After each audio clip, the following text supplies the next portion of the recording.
Sa Manila Northport Passenger Terminal, bukod sa mga pauwi sa Metro Manila, binabantayan din ang mga inabot na rito ng undas dahil sa mga kanseladong biyahe.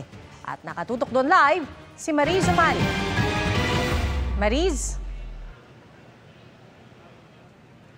Pia, nakaapekto ang dalawang magkasunod na bagyong Christine at Leon kung bakit may ilang mga biyaheng naantala dito sa Manila Northport at dahilan din para matengga rito ang ilan nating mga kababayan. October 27 pa raw sana nais ni Junar Andes na makauwi ng Dipolog, Zamboanga del Norte para madalaw ang ama sa sementeryo. Pero bukas, November 4, ang nakuha niyang biyahe. Nalungkot. Hindi ako nakapunta dito sa amin. Alas 9 naman kagabi dapat ang biyahe ni Diana Alvarez pa Bacolod, pero wala raw barkong dumating. Bukas na rin matutuloy ang kanilang biyahe. Bakit ganon? Tagal-tagal na naman. Mahirapan nga kami dito wala pa nga kami ng pira pambiling pagkain. Mahirap. Pag umuwi kami, mahirap balik-balik naman. Ang dami ko naman kasing dala. Paliwanag ng pamunuan ng Manila Northport, nagdomino effect ang dalawang magkasunod na bagyo, kaya naantala ang biyahe ng mga barko. Epekto na rin yan ng mga naging canceled na trips din ng bagyong Christine. Yun pong mga canceled trips kasi inireschedule po nila yan sa ibang araw. Nagkabirya pa ang ilang barko ng isang shipping line.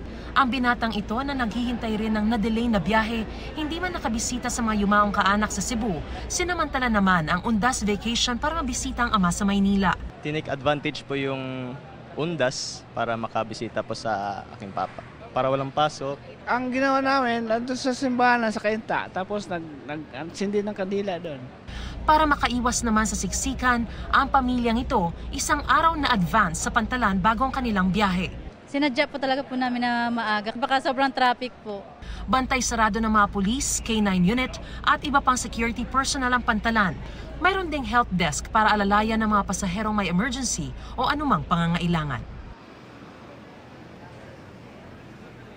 Pia, ngayong araw inaasahan ang dagsa ng mga pasahero pabalik dito sa Maynila para makaabot sila sa pagbabalik opisina at eskwela bukas. May mga nauna ng mga dumating kaninang umaga pero ang bulto raw ng mga pasahero ay inaasahan darating mamayang alas 10 ng gabi mula Bacolod na may sakay na aabot sa 561 passengers. At yan ang latest mula rito sa Manila Northport. Balik sa iyo, Pia.